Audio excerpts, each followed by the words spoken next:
नमस्कार। हमारे साप्ताहिक कार्यक्रम समाचार दर्शन में आपका स्वागत है। मैं हूं राशिद अहमद खान। आज के इस अंक में सुनेंगे विभिन्न जिलों की गतिविधियों पर विशेष रिपोर्ट। शुरुआत करते हैं इस अंक की। इंदौर जिले में इन दिनों लक्ष्य आबादी को कोरोना वैक्सीन का दूसरा डोज 100% लगाने के लिए टीकाकरण महाअभियान चलाया जा रहा है। इसके पहले 31 अगस्त 2021 को इंदौर देश भर में 10 लाख से अधिक आबादी वाले जिलों में पहला ऐसा जिला बना था जहां 100% लक्ष्य आबादी को कोविड वैक्सीन का पहला डोज दे दिया गया था। अब दूसरे डोज के 100% लक्ष्य हासिल करने के लिए कवायद जारी है। पेश है एक रिपोर्ट। इंदौर जिले में कोविड वैक्सीन टीकाकरण का 100% लक्ष्य हासिल करने के लिए टीकाकरण महाअभियान में समाज के हर वर्ग की भागीदारी सुनिश्चित की गई है। इसके कारण अब यह जन आंदोलन का रूप ले चुका है। 10 नवंबर से शुरू हुए टीकाकरण महाअभियान में कोरोना वैक्सीन के दूसरे डोज का लक्ष्य पूरा करने के लिए शहर में वार्ड स्तर पर और ग्रामीण क्षेत्रों में पंचायत स्तर पर कार्य योजना बनाई गई है। अभियान की प्रगति के बारे में जिला टीकाकरण अधिकारी डॉक्टर तरुण गुप्ता ने आकाशवाणी को बताया।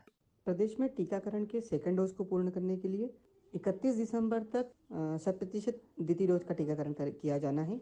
इसके लिए माह नवंबर से 10 नवंबर, 17 नवंबर, 24 नवंबर और 2 दिसंबर प्रत्येक बुधवार को विशेष महाअभियान किया जाना है। चूँकि इंदौर ने अपना टीकाकरण माह अगस्त में ही प्रथम डोज पूर्ण कर लिया था, अतः हमारे लगभग सभी पात्र नागरिक जो है वो इस माह में ही एलिजिबल हो जाएंगे।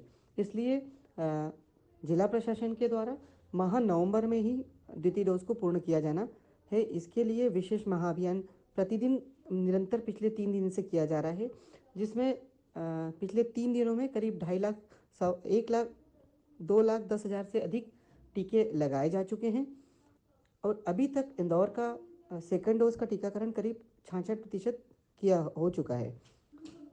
अभी भी 7 लाख से अधिक लोग ऐसे बचे हैं जिनका अभी सेकेंड डोज ड्यू है, जिनका कि टीकाकरण होना है। उन्हीं लोगों को लक्षित कर 100% टीकाकरण माह नवंबर में करने का लक्ष्य किया गया है। प्रादेशिक समाचार दर्शन के लिए इंदौर से मैं मनिंद्र कुमार दुबे। गुना जिले में भी वैक्सीनेशन महाअभियान के अंतर्गत जिला प्रशासन द्वारा किस तरह तैयारियां की जा रही हैं, बता रहे हैं हमारे संवाददाता रोहित गोस्वामी। गुना जिले में वैक्सीनेशन महाअभियान अंतर्गत जिला प्रशासन द्वारा व्यापक तैयारियां की गई हैं। पिछले दिनों प्रदेश के मुख्यमंत्री श्री शिवराज सिंह चौहान द्वारा कमिश्नर्स कलेक्टर्स की वीडियो कॉन्फ्रेंसिंग के दौरान दूसरे डोज के लिए 100% टीकाकरण के लिए निर्देश दिए गए, जिसके क्रम में जिला कलेक्टर फ्रैंक नोबले ने व्यापक निर्देश जारी किए हैं। उन्होंने एक आयोजित बैठक में जिले के सभी अधिकारियों को उनके अधीनस्थ अमले के साथ दूसरे डोज का टीकाकरण सुनिश्चित किए जाने के निर्देश दिए हैं। इसके साथ ही जिले में स्वास्थ्य विभाग द्वारा प्रतिदिन टीकाकरण का लक्ष्य निर्धारित कर कोरोना वैक्सीनेशन का दूसरा डोज सुनिश्चित किया जा रहा है। वहीं मैदानी अमले द्वारा लोगों के घर घर जाने के साथ ही खेतों में जाकर भी लोगों का वैक्सीनेशन कार्य किया जा रहा है। वैक्सीनेशन की प्रगति के संबंध में जिला कलेक्टर प्रतिदिन शाम 7:30 बजे वीसी के माध्यम से अधिकारियों से चर्चा कर अगले दिन के लक्ष्य के साथ ही तैयारियों की समीक्षा भी कर रहे हैं। प्रादेशिक समाचार दर्शन के लिए गुना जिले से रोहित गोस्वामी। गुना के बाद अब बात दमोह की। हमारे संवाददाता अनिल जैन बता रहे हैं वहां 100% आबादी के टीकाकरण के लिए किस तरह अभियान संचालित किया जा रहा है। बुधवार को दमोह जिले में महा वैक्सीनेशन अभियान चलाया गया। इस दौरान 41,000 के लक्ष्य के विरुद्ध 26,000 से अधिक लोगों को टीका लगाया गया, जिसमें लगभग 915 लोगों को पहला और 25,472 लोगों को दूसरा डोज लगाया गया। जिले में 9,43,134 लोगों को वैक्सीनेशन का लक्ष्य है, जिसके विरुद्ध अभी तक लगभग 8,50,000 से अधिक लोगों को पहला डोज और 3,32,000 से अधिक लोगों को सेकेंड डोज लगाया जा चुका है। कलेक्टर एस कृष्ण चैतन्य ने बताया कि जिले में लगभग 90% वैक्सीनेशन हो चुका है। दमोह जिले में अभी तक 90% लोगों की प्रथम डोज का कोविड वैक्सीनेशन और 35% की कोविड की सेकेंड डोज की वैक्सीनेशन हुआ है। शासन के निर्देशानुसार पूरे दमोह जिले में भी 10, 17 और 24 नवंबर को और 1 दिसंबर को महाअभियान की कार्यक्रम जो है वैक्सीनेशन कोविड वैक्सीनेशन का कार्यक्रम रहेगा। सभी अपने दमोह वासियों से निवेदन यही है कि जितने लोगों की 84 डेज 84 दिन कोविशील्ड लगा के हुआ है वो सभी लोगों को अपना सेकंड डोज लगाना है। और जितने लोगों की कोवैक्सीन लग के 28 दिन पूर्ति हो गई है, सभी लोग जो है वो आके अपने नियरेस्ट वैक्सीनेशन सेंटर जो भी है वहाँ पे अपना दूसरा डोज लगाए। वैक्सीन जीवन रक्षा कवच है, सभी लोगों को अपना दोनों डोज प्राप्त करने से ही पूरी रक्षा मिलती है। तो यही निवेदन है, कोई भी व्यक्ति जो है अपना फर्स्ट डोज लगा के दूसरे डोज के लिए 84 दिन या 28 दिन कोवैक्सीन हुआ है तो सभी लोग जो है अपना वैक्सीनेशन करेंगे। और अभी भी कोई व्यक्ति जो है उनका प्रथम डोज भी अभी लगा नहीं है तो वो भी व्यक्ति जाके अपना नियरेस्ट वैक्सीनेशन सेंटर में अपना वैक्सीनेशन कराए। कोरोना का खतरा अभी टला नहीं है, बल्कि आशंकाओं में यह खतरा अभी भी बरकरार है। जिला प्रशासन द्वारा कोरोना गाइडलाइन का पालन करने तथा एहतियाती कदम उठाने आम लोगों से अपील की जा रही है। प्रादेशिक समाचार दर्शन के लिए दमोह से मैं अनिल जैन। हरदा जिले में कोरोना की तीसरी लहर की आशंका को लेकर तैयारियां तेज हो गई हैं। जिला अस्पताल में ऑक्सीजन के 2 अलग-अलग प्लांट बनकर तैयार हैं, जिनमें करीब 130 मरीजों को एक साथ ऑक्सीजन की सप्लाई दी जा सकेगी। पीएम केयर फंड से बनने वाले डीआरडीओ द्वारा मंजूर 500 लीटर क्षमता के ऑक्सीजन प्लांट से करीब 90 बेड पर मरीजों को एक साथ ऑक्सीजन की सप्लाई की जा सकेगी, जबकि ट्रॉमा सेंटर के लिए बने 200 लीटर के प्लांट से 40 मरीजों को ऑक्सीजन सप्लाई हो सकेगी। मैं doctor Shirish Raghuvanshi, civil surgeon जिला अस्पताल हरदा से बोल रहा हूं। जिला अस्पताल हरदा में तीसरी लहर की संभावनाओं को देख के ऑक्सीजन प्लांट का सेटअप किया गया। डीआरडीओ द्वारा 500 लीटर मेडिकल ऑक्सीजन प्लांट का सेटअप पीएम केयर फंड के अंतर्गत किया गया है। इस प्लांट में एमओपी टेक्नोलॉजी की वजह से इसका सैचुरेशन 93 से 96% मिलता है। इसमें पीएसए एड्सॉर्प्शन टेक्निक है, जिससे प्रेशर स्विंग एड्सॉर्प्शन से हवा में से ऑक्सीजन को सेपरेट करके डायरेक्ट नली के माध्यम से वार्ड में सप्लाई किया जा सकता है। थर्ड वेव की संभावना को देखते हुए हमने 90 बेड ऑक्सीजन सेंट्रल लाइन के तैयार कर लिए हैं। इस प्लांट से 90 से 100 मरीजों को एक साथ ऑक्सीजन सप्लाई की जा सकेगी। थर्ड वेव की संभावना होने पर हम मरीजों को प्रोटोकॉल अनुसार ऑक्सीजन दे पाएंगे और सही तरीके से उनका इलाज कर सकेंगे और उचित उपचार दे सकेंगे। उधर धार जिले में कृषि उपज मंडियों में फसलों की जोरदार आवक हो रही है। पेश है हमारे संवाददाता सुनील सचान की ये रिपोर्ट। पश्चिमी मध्य प्रदेश के आदिवासी बहुल्य धार जिले में इस वर्ष मौसम की बेरुखी और वर्षा की कमी के बावजूद खरीफ फसलों की अच्छी पैदावार हुई है। जिले में इस वर्ष 5,14,000 हेक्टेयर से क्षेत्र से अधिक में खरीफ फसलों की बोनी की गई थी। खरीफ फसलों के बम्पर उत्पादन के चलते इन दिनों कृषि उपज मंडियों में फसलों की जोरदार आवक हो रही है। इस वित्तीय वर्ष में अब तक 20 लाख क्विंटल से अधिक उपज की आवक हुई है, जबकि गत वर्ष इस अवधि तक 17,20,000 क्विंटल की ही आवक हुई थी। त्योहारों के खत्म होते ही बड़ी संख्या में किसान डॉलर चना, देसी चना, मटर, सफ़ेद व पीली मक्का व सोयाबीन सहित अन्य उपज को लेकर बिक्री के लिए मंडियों में पहुंच रहे हैं। दीपावली के बाद से लगभग 18 से 20,000 क्विंटल से अधिक फसलों की आवक प्रतिदिन मंडियों में हो रही है। इनमें से आधी फसल सोयाबीन की होती है। मंडियों में किसानों को अपनी उपज का उचित मूल्य भी मिल रहा है। वहीं शादी विवाह के सीजन की शुरुआत होने से बाजार भी गुलजार होने लगे हैं। प्रादेशिक समाचार दर्शन के लिए धार से मैं सुनील सचान। ग्वालियर के उत्पादों को वैश्विक स्तर पर पहचान दिलाने के उद्देश्य से हाल ही में ग्वालियर टू ग्लोबल समिट का आयोजन किया गया। पेश है एक रिपोर्ट। ग्वालियर के उत्पादों को वैश्विक स्तर पर पहचान दिलाने के उद्देश्य से हाल ही में ग्वालियर टू ग्लोबल समिट का आयोजन किया गया। इस अवसर पर मुख्य अतिथि केंद्रीय नागरिक उड्डयन मंत्री ज्योतिरादित्य सिंधिया ने ग्वालियर टू ग्लोबल समिट को शहर व देश के समग्र विकास के लिए अच्छी प्रक्रिया बताया।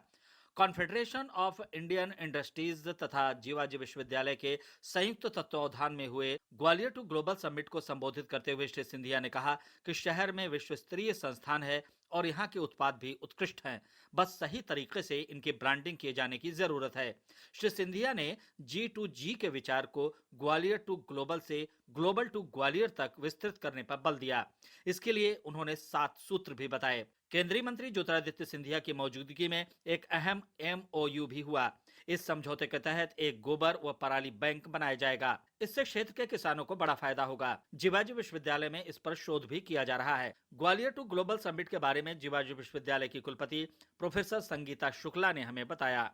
जिसमें श्रीमद महाराज ने एक बहुत बड़ा कॉन्सेप्ट दिया, why Gwalior to global, why not global to Gwalior. तो एक ही बहुत अच्छा विचार उनकी तरफ से आया। उन्होंने कहा टूरिज्म और संगीत, ये 2 चीजें ग्लोबल से लोगों को खींच के ग्वालियर तक ला सकती है, जिसमें ग्वालियर की ब्रांडिंग हो सकती है। एंड ग्वालियर टू ग्लोबल में 5-6 चीजें आइडेंटिफाई हुई। पराली एंड गोबर से मिलके एक कोयला प्रोडक्ट बनाना, एक पेटेंट जैसा फाइल करके उसको आगे बढ़ाना, उस पर फर्दर ये रिसर्च होना कि ये किस तरीके का कोयला बन सकता है और इसकी हम क्वालिटी कैसे एनहांस कर सकते हैं। Number 2 Gwalior potteries, number 3 nano technology, then number 4 biscuits. हम लोग टॉयज के फॉर्म में बिस्किट्स बना, टॉफी बिस्किट का बहुत बड़ा मार्केट है अपने यहाँ का, तो बिस्किट्स की हम लोग बहुत एक्सक्लूसिव ब्रांडिंग कर सकते हैं। उसके बाद श्योपुर के जो टॉयज हैं, we want to replace Chinese toys with our Sheopur toys. इस कॉन्सेप्ट को हमने आगे बढ़ाया है। और उसके बाद 1 डिस्ट्रिक्ट 1 प्रोडक्ट, 1 कॉलेज 1 आइडिया भी वहाँ पे था। तो ये सब चीजों का ग्वालियर बेस बना के ग्वालियर की ब्रांडिंग करना। और महाराज साहब ने ये भी बोला कि व्हाई नॉट ग्वालियर डेयरी, इस एरिया की डेयरी बहुत वैसी है तो डेयरी को भी प्रमोट किया जा सकता है। तो ओवरऑल तो इस शहर को बहुत ऊपर स्तर तक देखने के लिए एकेडमिक्स, शहर और CII तीनों मिल के अगर काम करते तो हम इस शहर को बहुत ऊपर पहुंचा सकते हैं। प्रादेशिक समाचार दर्शन के लिए ग्वालियर से नवीन श्रीवास्तव। एक जिला एक उत्पाद में शामिल होशंगाबाद जिले में पर्यटन को बढ़ावा देने के लिए STR, साडा सहित अन्य विभाग ने पूरी योजना लगभग तैयार कर ली है। विशेष तौर पर इसमें पचमढ़ी को प्राथमिकता पर आगे रखा गया है। और ब्यौरा दे रहे हैं हमारे संवाददाता। होशंगाबाद जिले में तैयार एकीकृत टूरिज्म प्लान को 1 नवंबर से क्रियान्वित कर दिया गया है। हाल ही में समय सीमा की हुई बैठक में डिस्ट्रिक्ट टूरिज्म प्लान पर होशंगाबाद कलेक्टर नीरज कुमार सिंह ने सभी विभागों के अधिकारियों के साथ जिले में पर्यटन को बढ़ावा देने के लिए नई गतिविधियां प्रस्तावित करते हुए कहा कि जिले के पर्यटन के विकास को गति देने के लिए प्लान लॉन्च कर दिया गया है। इसमें पचमढ़ी को सबसे आगे रखा गया है। यही वजह है कि पचमढ़ी में पर्यटकों के लिए चंपक झील से जय स्तंभ तक पैदल ट्रैक और पाथवे बनाने की तैयारी भी शुरू कर दी गई है। इस पाथवे पर सैलानी आ जा सकेंगे। यहाँ लाइट और साउंड सिस्टम भी तैयार किया जा रहा है। पचमढ़ी में सुविधाओं का विस्तार करते हुए पहली बार पर्यटकों के साथ आने वाले ड्राइवरों की सुविधाओं को भी ध्यान में रखकर प्लान तैयार किया जा रहा है।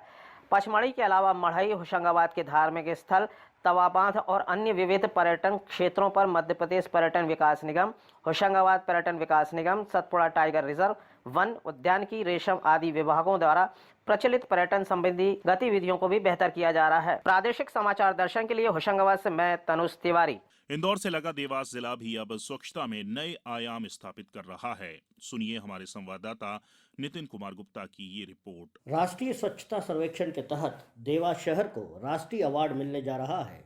हालांकि राष्ट्रीय अवार्ड की अधिकृत घोषणा 20 नवंबर को होगी, किंतु इस अवार्ड हेतु देवास को दिल्ली में आयोजित कार्यक्रम हेतु बुलावा आ गया है। देवास के अतिरिक्त प्रदेश के उज्जैन, होशंगाबाद और बड़वा को भी राष्ट्रीय अवार्ड हेतु चुना गया है। दिल्ली में राष्ट्रपति द्वारा राष्ट्रीय अवार्ड प्रदान किए जाएंगे। राष्ट्रीय अवार्ड के साथ देवास ने सफाई मित्र सुरक्षा चैलेंज में भी इंदौर और भोपाल के बाद तीसरा स्थान प्राप्त किया है। इसके अलावा देवास ने गार्बेज फ्री सिटी यानी कचरा मुक्त सिटी का भी अवार्ड प्राप्त किया है। देवास शहर पहले ही ODF प्लस घोषित हो चुका है। इसी उपलब्धि के आधार पर देवास ने 3 स्टार रैंकिंग के लिए अप्लाई किया है। देवास शहर को कचरा मुक्त बनाने के लिए घरों से कचरा संग्रहण, सार्वजनिक कचरा पेटी और अपशिष्ट के निष्पादन की खास प्रक्रिया अपनाई जाती है।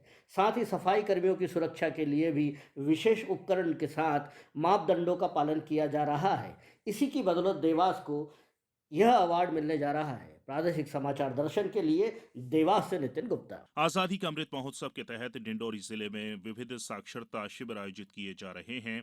और ब्यौरा दे रहे हैं हमारे संवाददाता लक्ष्मी नारायण अवधिया। राष्ट्रीय विधिक सेवा प्राधिकरण नई दिल्ली एवं मध्य प्रदेश राज्य विधिक सेवा प्राधिकरण जबलपुर के निर्देशानुसार दिनांक 2 अक्टूबर 2021 से 14 नवंबर 2021 तक आज़ादी का अमृत महोत्सव के अवसर पर अखिल भारतीय जागरूकता एवं पहुंच कार्यक्रम के अंतर्गत डिंडोरी जिले के ग्रामीण व शहरी इलाकों सहित जिला जेल में विधिक साक्षरता शिविरों का आयोजन किया जा रहा है। इन शिविरों के माध्यम से सभी को विधिक जानकारी मुहैया कराने का काम लगातार जारी है। विधिक जानकारी के लिहाज से विधिक सेवा प्राधिकरण की यह अनूठी पहल है, खासकर डिंडोरी जैसे पिछड़े जिले के लिए जहां पर विधिक जानकारी का अभाव ग्रामीणों में रहता है। प्रादेशिक समाचार दर्शन के लिए डिंडोरी से लक्ष्मी नारायण अवधिया। कार्यक्रम के इस अंक में फिलहाल इतना ही। अगले हफ्ते फिर मुलाकात होगी नए विषय के साथ। नमस्कार।